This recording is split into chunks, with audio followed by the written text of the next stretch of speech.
si les zombies mangent des cerveaux, bah moi j'en connais qui risquent rien. Et là, j'ai une question à poser à Disney, Marvel, Kevin. Et pourquoi vous l'avez pas mis à Halloween? Vous aurez tapé dans le mille, franchement, avec ça. C'est une bonne surprise. Et oui. Bon, allez, on en parle après le générique.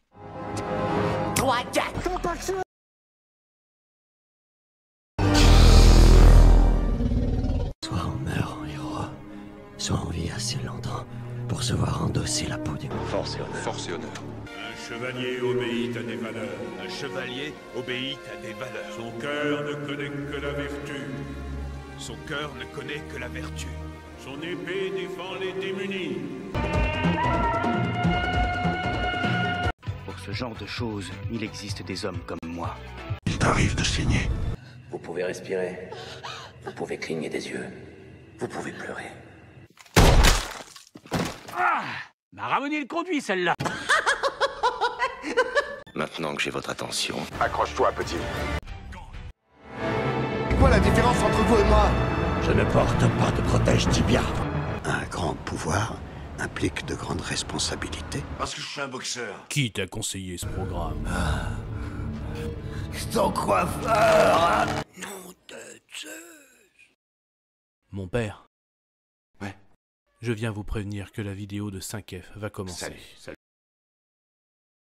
Voulez-vous la voir? Bien sûr. Mais d'abord, je dois bénir cette demeure. Salut à tous, c'est Fab et Degarmat sur ma chaîne, amis des plateformes, j'espère que vous avez la forme, amis du cinéma, j'espère que ça va.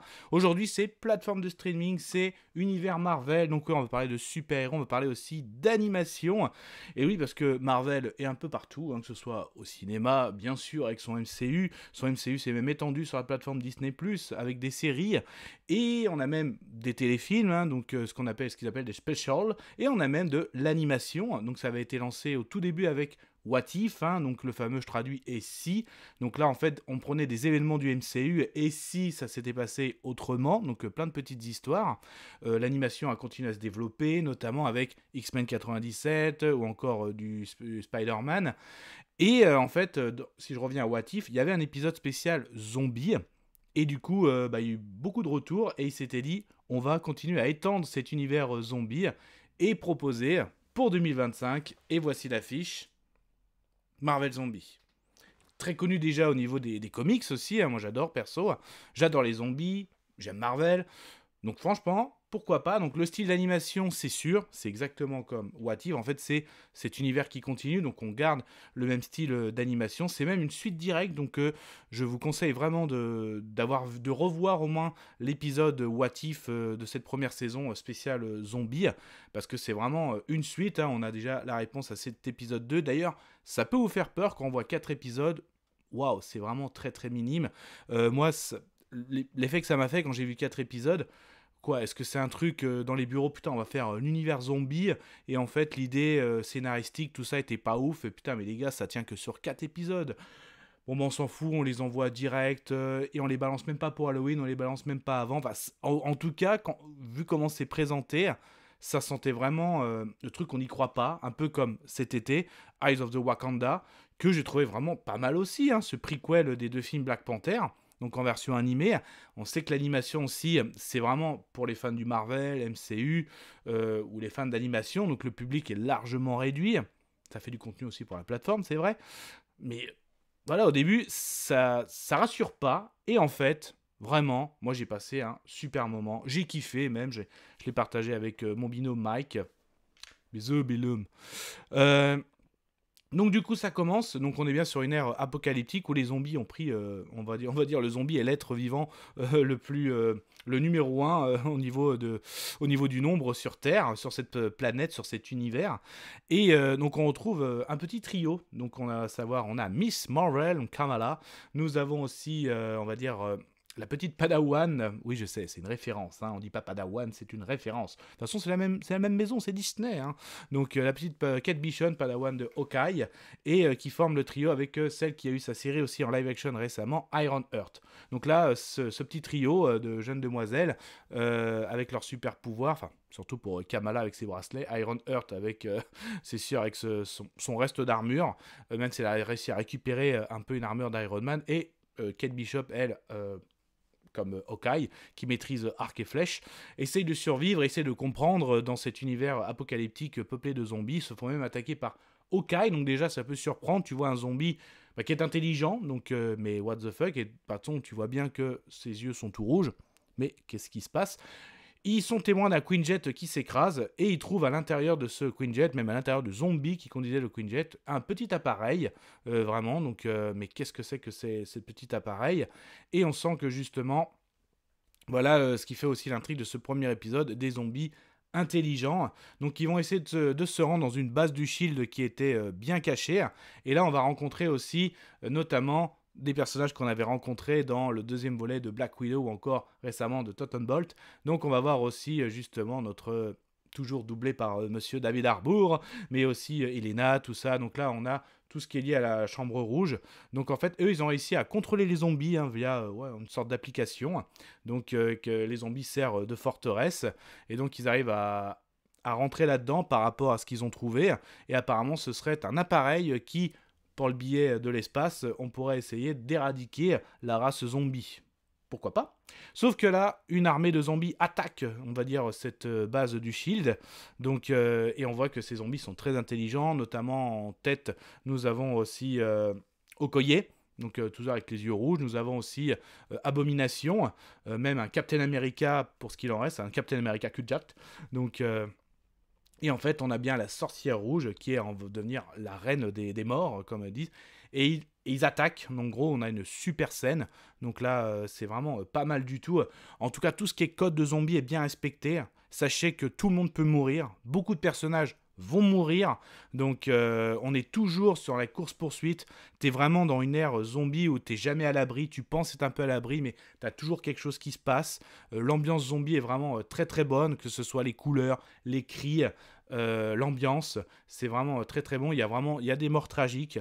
On sent aussi des morts sans ceux du sacrifice. C'est vraiment pas mal du tout. Donc là, en plus... Donc là, c'est un peu le premier épisode. Le deuxième épisode, donc on a Shang-Chi. Donc là, justement, on a dans cet univers comment il obtient les anneaux. C'est plutôt pas mal du tout. En fait, il se fait mordre. Il a 2 doigts de se transformer. Et ces anneaux, en gros, ralentissent l'infection. Donc là, c'est vraiment pas mal du tout. Au début, j'avais peur. J'avais pensé que, oh là là, ça va être 3 épisodes. On va nous présenter... voilà, on a le premier trio que j'ai présenté. Après, on va avoir Shang-Chi. Et tout ça pour se réunir à la fin pour un final. Bah non, pas du tout. Ça s'enchaîne assez rapidement et c'est cool. Donc on nous présente Shang-Chi. On voit même que les années passent et ils se font un petit peu un délire road trip. Voilà, la Fury Road. Et ils vont vite rejoindre la première équipe que j'ai parlé. Et même en gros, ils vont même rencontrer le Baron Zemo qui a réussi à transformer la prison sous l'eau qu'on a vu dans Civil War en espèce de sous-marin, de réserve contre les zombies. Donc là, c'est pas mal du tout. Mais la sorcière rouge a un atout dans son sac. Donc elle a aussi des zombies aquatiques avec notamment en tête Namor. Donc super scène avec Namor. Là-dessus, c'est vraiment excellent. Là, quand t'es étroit dans le sous-marin enfermé avec des zombies, c'est vraiment super. Donc là-dessus, moi j'ai vraiment beaucoup aimé. Donc même si, pas sans encombre, une équipe avec, malheureusement il y a eu des morts, ils arrivent à s'échapper et là ils vont vers la nouvelle Asgard. Donc oui, Thor est bien vivant, même s'il est dévasté par ce qui s'est passé. On retrouve un peu un Thor après à la Endgame, dévasté. Et en plus là, la sorcière rouge est présente et en fait, elle se présente en fait, non, en fait, j'ai réussi à gérer l'infection, au contraire. Et en fait, c'était vraiment une embrouille. Donc elle a embrouillé tout le monde parce qu'elle avait réussi à faire une illusion. Elle avait transformé toute la nourriture. Elle avait organisé un banquet. Là, un banquet les dieux nordiques, les vikings qui adorent ça, qui mangent tout. Et en fait, toute la viande était de la viande de zombies. Donc en fait, elle a expliqué, il me faut une grosse armée. Donc, et là, elle transforme carrément entre les êtres les plus puissants sur Terre. Elle a carrément des dieux. Donc pour faire sa méga armée. Pourquoi? Parce que là, quand je vous ai dit qu'il faut revoir bien l'épisode, parce que oui, on retrouve Spider-Man, parce que l'épisode se terminait avec la tête de Ant-Man, Spider-Man et notre Black Panther premier du nom, donc T'Challa, qui se rendait au Wakanda, et quand ils arrivent, ils voient Thanos en zombie, et en fait, on a cette suite, on a un super duel avec notamment Black Panther, on a aussi, voilà, on nous explique tout ça, Spider-Man aussi, qui se retrouve là, justement, non pas au sanctuaire, mais là où le Doctor Strange a fait sa formation, et donc il prépare aussi la défense, et ils expliquent en fait que quand au duel entre Black Panther et Thanos, donc les pierres de l'infini ont fait comme l'explosion qu'on avait pu voir dans Endgame, et en fait ça a fait une tornade d'énergie très très forte, la plus puissante, et pour la contrôler ils ont envoyé Banner, donc alias Hulk, et Hulk s'est transformé en gardien, et en fait la sorcière rouge qui est devenue la reine des morts veut défier ce Hulk gardien pour prendre tous ses pouvoirs et devenir à la fois reine des morts, mais aussi être la plus puissante. Donc on retrouve toujours la quête de la sorcière rouge, toujours dans la puissance qu'on a pu connaître dans le MCU. Donc c'est vraiment très très cool tout ça, à base de défis, tout ça, et vraiment le rôle de Kamala qui va vraiment prendre son importance, même si à un moment elle veut se battre à côté de Thor qui est toujours prêt à se sacrifier, et comme elle dit, vous êtes le dernier Avenger, et là quand Thor se retourne, fait non, la dernière Avenger, c'est toi. Donc là, ça c'est épique, c'est excellent. Et donc tout ça a amené, et on est même sur la fin, on est bien sur du l'ère zombie. Donc tous les codes sont respectés. Donc moi j'ai vraiment passé un super moment quand tu prends des personnages Marvel, que tu gardes l'ADN, des références par rapport à l'MCU que tu connais, que tu le mènes sur un air zombie. Là ça te fait une histoire, 4 épisodes d'une demi-heure, ce qui fait 2 heures. Mais vu que c'est bien, en fait c'est cool d'être monté en série parce que chaque épisode a une intrigue. Donc ça c'est bien, même si vous pouvez vous les regarder, les enchaîner en 2 heures, ça se fait super bien. Donc moi c'est une bonne surprise. Ma déception, c'est qu'ils auraient pu mettre ça pour Halloween, pour la Toussaint, ou alors le fait que le mettre maintenant, peut-être qu'il va émerger, mais vu que c'est de l'animé, je suis pas sûr. C'est quand même de l'animé pour adultes, je tiens à le rappeler. Donc il y a ça aussi, c'est vraiment destiné à un public vraiment fan de Marvel et qui tolère l'animation. Mais si vous êtes fan de zombies aussi, c'est à voir. Si vous êtes fan de zombies, même sans trop être Marvel, super-héros, c'est sympa quand même. Ça vous fait une belle histoire de zombies. Donc, mon avis sonore, c'est... Je suis content, je vomis. Et ça, c'était que mon avis. Faites votre propre avis. À vous de juger.